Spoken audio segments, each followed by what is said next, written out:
Hello and welcome to the show. Well, listen, I'm so glad you could join us. This year is all about new beginnings, and it's all about us taking care of ourselves, just doing what God has purposed us to do. And so I just want you to keep that in mind as we go throughout the year. But this month is Black History Month. And of course, I celebrate Black History 365 days of the year. But we always want to make sure that we talk with the experts, people that can share information and give us new insights about Black history. So this week's guest, tonight's guest, is Professor Damon Fordham. So I just want you to sit back, relax, and enjoy because it's coming up next. Hello, everybody. It's Finkley of The Michael Finkley Show, and you're watching Gold right now. Why? You're watching The Tammy Show. Stay tuned.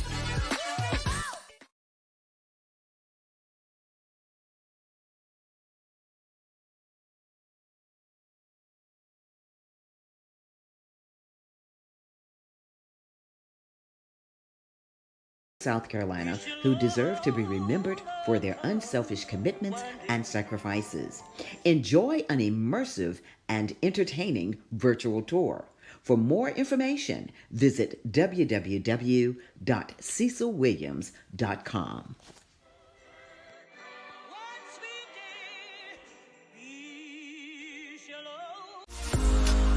Join us at the Ultimate Bridal Experience Sunday, July 23rd, 2023 at the Orangeburg County Conference Center from 1 to 4 p.m. Become an exhibitor or get your tickets. A large gathering of a variety of local and regional wedding vendors, wedding professionals, fashion show, prizes, and more. Join us for the Ultimate Bridal Experience Sunday, July 23rd, 2023.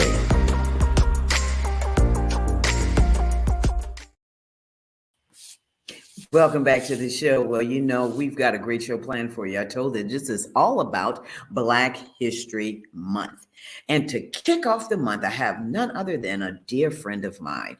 He is originally from Spartanburg, South Carolina, but 9 months later was adopted by Pearl and Abraham Fordham near Charleston, South Carolina. He's received his master's degree in history from the College of Charleston and the Citadel and his undergraduate degree from the University of South Carolina in Columbia. He's an author of Mr. Potts and Me. Now, Mr. Potts and Me is about an autobiography, a semi-autobiography based on his father's folk tales. He also wrote Voices of Black South Carolina, Legend and Legacy, True Stories of Black South Carolina, and co-author of Born to Serve, the story of the WBEMC in South Carolina. So listen, I could go on and talk about him because we've known each other for years. He was on my original show back, I think 2021, but we don't want to tell our age, but that's how long ago it was. And so it gives me great pleasure to introduce to you Professor Damon Fordham. Come on out, Damon. Well, I'm very honored to be here once again. Yes. Damon, listen, you were on the show. I looked at that YouTube because it comes up on YouTube. That was over 20 something years ago. January 19th, 2002 to be exact. Wow. See, I know if anybody has a date, you've got it. You've got it. So Damon, it is so great to see you. How are you doing? Very well. I've been doing a lot of speaking engagements lately. I mean, this being February, of course, is my main month for that. But fortunately, there are people who are now reaching out to me beyond just Black History Month because it shouldn't, I understand why it's during February to begin with, but you shouldn't just pigeonhole it just for that because after all, I have to eat for the rest of the year, number one. And secondly, people need this kind of thing on a year-round basis to combat what was falsely told to so many of us. And since most people only know what they're told, it's our duty for those of us who know better to help re-educate the public. That's right. And one of the things that as we are talking about it, Black history, of course, we know what's happening down there in Florida now with Governor DeSantis and all of that. I'm not going to get into the politics of all of that, but just to know that you have somebody who is saying, we don't need to teach that in school anymore. So where are you going to learn it? Well, see, unfortunately, there are too few of us who specify in this history in a correct fashion to put this stuff out there because you have a lot of people in times of crisis, false prophets do well. So you have a lot of false individuals on YouTube giving bogus information to the people and playing on their emotions. So those of us who have serious scholarship need to bring this stuff out to the average Jane and the average Joe into the language that the average person could understand. And so that's part of my mission. Exactly. So, I'm going to segue because we're here to talk about your new book, The 1895 Segregation Fight in South Carolina. I think, T, you may have a copy of that as well that you want to show us so everybody can see the actual cover. And I'm excited, Damon, because this book talks about 6 historical figures. And so I want you to kind of give us just the small version, the short version of what the book really is about. It's essentially the story of how in 1895, the Senator Benjamin Ryan Tillman, whose statue's still on the State House grounds, by the way, he tried to consolidate his power base in South Carolina by eliminating the black vote and making segregation the law of the state, so he would have the poor white majority in South Carolina to basically as his power base. So contrary to popular belief, black people didn't just lay over like bumps on a log when this type of thing happened until Martin Luther King and Malcolm X came along. 6 very brave but forgotten black leaders, Robert Smalls of Beaufort, William J. Whipper, who practiced law on Broad Street in Charleston, James Wigg and Isaiah Reed, 2 black lawyers from Beaufort, South Carolina, Thomas Miller, the founding president of South Carolina State University, along with Robert Anderson, a black teacher from Georgetown. These 6 brave men went to the State House in the face of horrific insults and threats and did what they could to try to stop that. And this book tells that story. Wow. And so, I want to go back because talking about the leaders that you just mentioned. So Robert Smalls from Beaufort, South Carolina, everybody knows. I mean, if you don't know the story, you need to learn the story. I should say not everybody. It's just that, being from Charleston, you learn about a Robert Smalls. Then you talk about William Whipper. I mean, the Whipper law firm was, and you have to correct me if I'm wrong, was the first black law firm in Charleston, South Carolina, or in the eastern region. Help me out. Here's what happened. The first black lawyer in America was Macon B. Allen, who was born free in Indiana in 1816. And in the 1830s, he got his law license in Maine. And he came to Charleston in 1868 and founded the first black law firm in America on 91 Broad Street with William J. Whipper and Robert Brown Elliott. So they were part of the first black law firm, not only in Charleston, but in the United States. That's right. That's right. And so, see, I wasn't far off. I kind of know a little bit of something and learning from you, Professor, as I talk. But having these particular leaders go to the State House, go and really try to make a difference. What actually came out of that? Well, the one thing was that the world saw the eloquence and dynamism of the minds of these men, because each of these 6 men went before the South Carolina legislature and gave eloquent defenses as to why this should not take place. For example, William J. Whipper said that the car of Negro progress is coming and you are trying to do all you can but to stop it, but that shall not be, for the Negro shall rise, crush us as you may, for it is not the natural order of things. And Robert Smalls, they said the words that are on his gravestone today, that my race needs no special defense, that history has shown that they basically can do what others can do and do it well and so forth. And he also tried to basically derail them, because at one point they wanted to pass a law calling for banning interracial marriages in South Carolina. So Robert Smalls said, okay, I'll go along with that if you make it illegal for white men to have black female concubines. And that really derailed that law. You see? Yeah. But the world saw that these men were so brilliant that even Booker T. Washington, at that time the world's best known black leader down in Tuskegee University down in Alabama, he wrote a famous open letter to Ben Tillman where he prophesied to Benjamin Tillman that if you keep the Negroes of South Carolina in ignorance and in bondage, he said, what good would it do for the state to keep over half its population ignorant? No progress will come to a state like that. And sure enough, that was one of the main reasons that South Carolina was so high in illiteracy for many years to come. So that was prophecy. Isn't that something? So Damon, what influenced you to write this book? Oh, I am so glad you asked me that. Years ago, I read a book called Lift Every Voice back about in 1998, which was a collection of speeches of Black leaders from the 1700s to 1901. And I came across Thomas Miller's eloquent speech at this at the State House. The founder of President South Carolina said, he said, call us aliens or call us citizens. If you call us aliens, we who have helped build your country, aliens, then who shall the term citizens apply? And I said, whoa. Wow. So I went to the library to look up old issues of the Columbia State newspaper and the Charleston News and Courier from that period. And it unfolded over a 3-month period from September to December of 1865, how Tillman tried to, made the segregation laws of South Carolina, but these 6 brave men, basically with their backs against the wall, did what they could and took a stand to try to stop that. And I thought that story was so important because, number one, most people think that African Americans in those days were illiterate or semi-literate.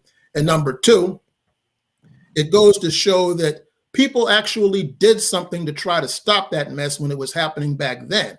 And so by reason and logic, if they were able to do that before at that time, they could stand up now when these things happen again. That's right. Wow. And so that brings me to my next question, because you've given me the research, because that was one question I wanted to ask you about. How did you find the research for your book? But secondly, did you find anything surprising doing your research?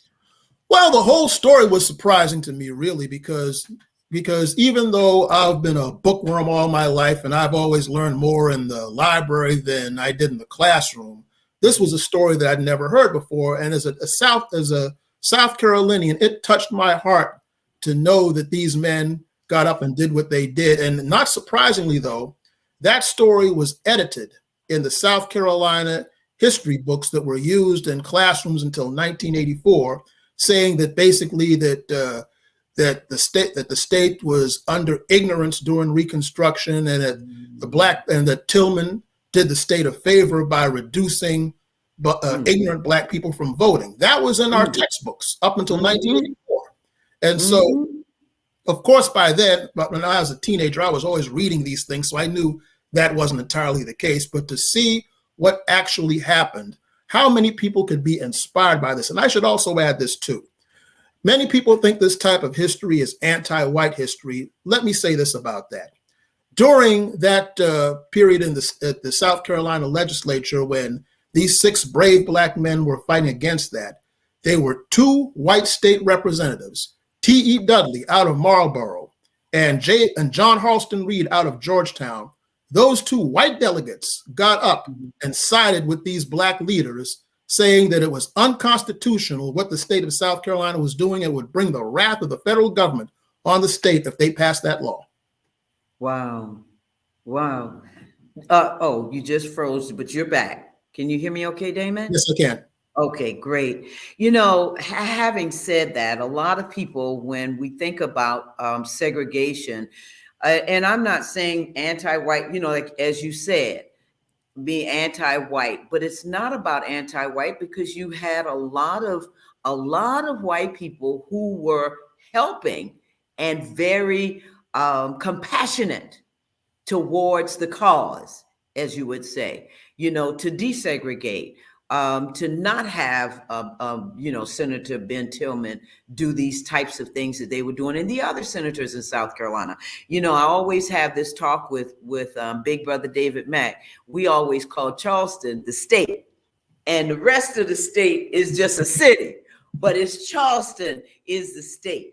Listen, Damon, don't go anywhere because we're going to take a break and we're going to come right back because I want to talk further with you about anything a fact that people would not know about that you found out. Okay, we'll be right back.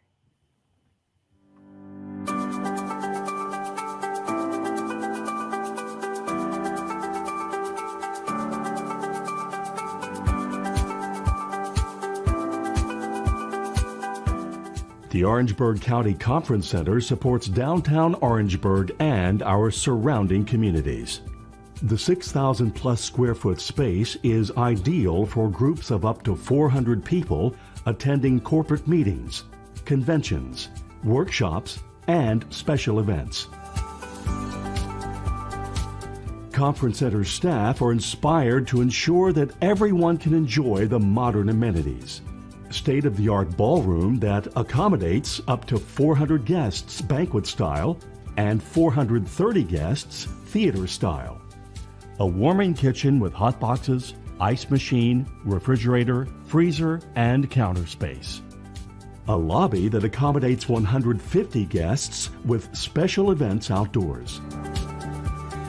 The comfortable outdoor amphitheater has a video wall and seating. Adjacent to the amphitheater is 12,000 plus square feet of green space that extends events outside, plus complimentary on-site event parking and additional parking across the street. Your event can take place all in one spectacular location. We welcome your special event in Orangeburg.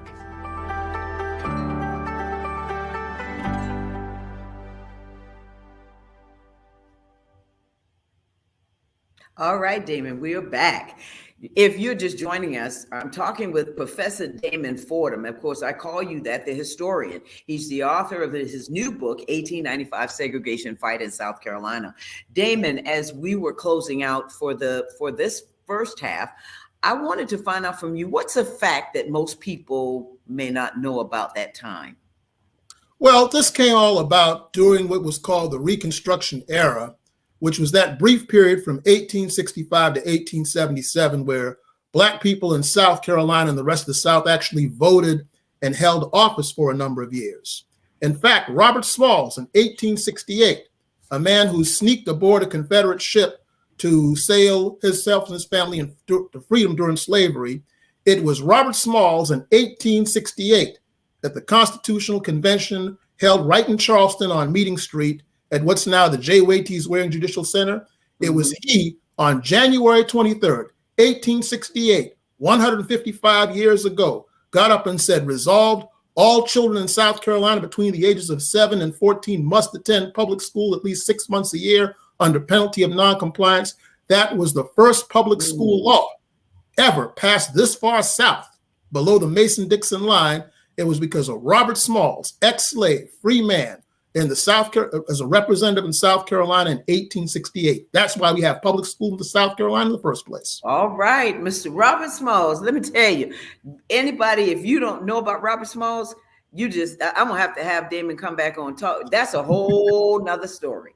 And it's such an interesting story. But that's the fact that I was looking for, because a lot of people don't know that. You know, a lot of people don't know it. Damon? Well, see, I try to deal with the stories that other people don't already know to begin with. Because, see, I look at it like this.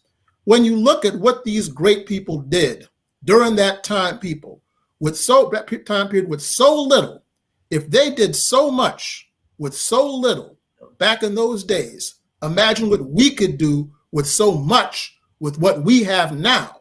But you have to know what these people did back then with this in order to understand what you could do right now with what you have now. Come on, Damon. You getting ready to preach now. Come on, put another title. Prayer. Wow. Well, listen, writing about historical figures, talk about that. What's the ethics, or what is your method for writing about historical figures? Well, basically, I do a lot of quotes from what they actually said, because I think that what they said was really important to that. But I was a writer for several newspapers over the last almost 30 years. And I've always been proud of my ability to tell the story because I was one of that last generation, as you were, who grew up listening to the elders tell these stories from way back and so forth. And as a boy, that was about as much fun to me as Bruce Lee and Batman. So, I mean, I was always into that. And I use that storytelling ability to write in a way that is not filled with all this academic language and so forth. Or as my good friend and mentor, Dr. Henry Louis Gates, told me over dinner one night, he said, Damon, stay away from that pretentious academic gobbledygook. So that's right. And how's Dr. Gates doing? That's your buddy. How's he doing these days? I haven't spoken to him since shortly before Christmas, but because I mean, he's a busy fellow and all that, and I respect his time. But we speak every now and then, and I'll just share this brief anecdote about the type of guy he is that when Attorney General Sessions, Jefferson Beauregard Sessions, once referred to him as a criminal for that time that they caught him breaking into his own house because he had locked himself out. Mm-hmm. And a lot of people criticized that. So he spoke to me about that 4th of July. And I said, Skip, I hate to bother you with this, but what do you think about what Attorney General Sessions said about you? And he told me this: I'm not mad at Brother Sessions at all. He just helped me sell 10,000 books. How about that? Wow. So I tell you, go ahead. I'm sorry. So the moral to that is don't get yourself caught up when people speak garbage of you. If you know who you are and the public knows who you are, that's what matters. Amen. Come on, Rab, preach it now. The doctor. I mean, and you know, I love talking with you, Damon, because you just have so much insight into history. And I mean, if I said a date of something that happened, you would say that happened so-and-so, so-and-so, and this was the date. Just like you did saying when we were on the show 21 years ago. Yeah, 22 years ago. Mm-hmm. And so anyway, as I said, I love talking with you, and I want to touch on your other books. And so the question that I have here is, do you feel that each one of your books stands on its own, or are they a body of work together to tell South Carolina history? And that came from Tiana, associate producer. Well, I think that they could be read individually because essentially they all have different stories, except for the current one is an extension of a chapter that I did in the Voices of Black South Carolina book. Mm-hmm. And my next one is going to be based on the folk tales of the Black elders of South Carolina that were all but a lost art over the last some years. I managed to find all this folklore that was hidden away in archives, as well as having memorized a lot of the stories that my own elders told me, both in Spartanburg and in Mount Pleasant and in Charleston and Columbia. Mm-hmm. So basically, I'm going to be doing an anthology of that hidden wisdom and lost Black folklore of South Carolina, which will probably be out in 2024. Oh, wow. Excited. I can't wait because, you know, talking with Oncini and talking with some of the older, and Oncini now is 100 years old. Yeah, I'm talking about my daddy's sister, Cynthia McCartry Smith, and having that rich history growing up. I mean, Damon, we were blessed. That's right. We were truly blessed. So, Damon, what's the big takeaway you want readers to know about your books right now? What's the takeaway from this interview? Well, I want them to know that, you see, for so long, our people have been fed a diet of bitterness and pessimism. And Martin Luther King said in a part of the Dream speech that you don't hear all the time, he warned us about wallowing in not to drink from the cup of bitterness and all of that, and wallowing in self-pity, because see, those things get you nowhere in life. If you're surrounded by negativity in your life, you sometimes have to look elsewhere. You have to sometimes read your way out of that negativity to know that there's another way to think, because see, if you sit back and just listen to negativity, you get nowhere. But with that positive mind, it's like Reverend C.L. Franklin, Aretha Franklin's daddy, used to say, your attitude determines your altitude in life. That's right. Come on. That's what I tell you. I'm giving you a new title. Okay. I'm giving you a new title. So you talk about the new book that's going to be coming out in 2024. What else is next for you, Damon? A bunch of speaking engagements. Still have my YouTube channel, The American Storyteller, where I'm adding a whole lot of material constantly. I'm posting things about every other week or so. And I'm still available for speaking engagements. You folks have my YouTube address, my email address. You're free to use that on here if you'd like. And so if you want to get in touch with me, I'd be more than happy to, so we can work out my coming to speak to you. And I would be glad to go around the country to do this also.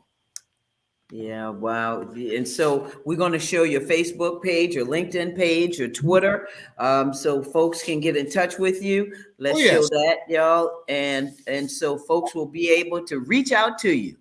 It's Damon Fordham, all the way, Damon L. Fordham. Right, because a lot of young people now don't have the type of parents that are able to fill them with this positive reinforcement. And a lot of them aren't growing up in those cohesive communities that we once had. And you and I have both been to Africa, and we've both seen how in the villages they still have those things, which is why those people have the pride that they did. And one of the things that I said in Africa was that when I came back to America, not only am I going to tell the truth about Africa, but I'm going to give my people back here in America some of that positivity that y'all have over there. Amen. All right, bring it on back from Africa. I love it, Damon. It's 3 words to describe you. Let's see. I'm committed, I'm honest, and I'm sincere. And I would say those are the three things. Sincere and you're funny. In the humor sense. Humorous. You're humorous. Yeah. Listen, Damon, thank you so much for being on the show, man. I appreciate you so much. Hope you can come to Orangeburg, South Carolina and share some of this history with us as well. And, kind of bring the young people. I'm going to work on that so you can get up here. I'd love to do that. In fact, I'll be in Camden on the 7th at the Revolutionary War Center in Camden, South Carolina, on February the 7th at 12 noon. So I'll be close to Orangeburg, but if you could arrange for me to come and speak in Orangeburg, I'd be honored to, because my dad was a South Carolina State grad, so I'd be more than happy to do that. Okay, well, we're going to try and see what we can work out, but you're the busy man. You got the busy schedule. But Damon, thank you again, Professor Damon Fordham. Thank you for being on the show. God bless you, and you take care of yourself. Thank you for having me. Okay, all right. Folks, listen, I want to thank Damon Fordham for being on the show. What a great show. I tell you, we don't have a lot of time, but when I tell you he is a historian and he knows what he's talking about. Listen, Damon grew up like this. So this is him. This is his nature. And I love it. Love having him on the show. I want to thank you viewers for always tuning in. Join us next week as we're going to continue our Black History Month series with special guest Randy Heath. He's the deputy director at the library in Orangeburg, South Carolina. And guess what? He's going to talk about the history of librarians. Black librarians. So that's another twist. That's something I wanted to talk about. So I want to thank my producers, Alicia, assistant producers, Tiana, Willie, and Felicia. Thank you all. They're here with me in the studio. But remember, please subscribe to the Tammy TV Show YouTube channel. I'm telling you, just hit that subscribe button. Willie, I can't do all of that you do, but I just hit that subscribe button. And let's be a blessing to somebody today and every day. Okay? So until the next time, take care. Have a safe and enjoyable rest of your week. Love you much. Bye-bye.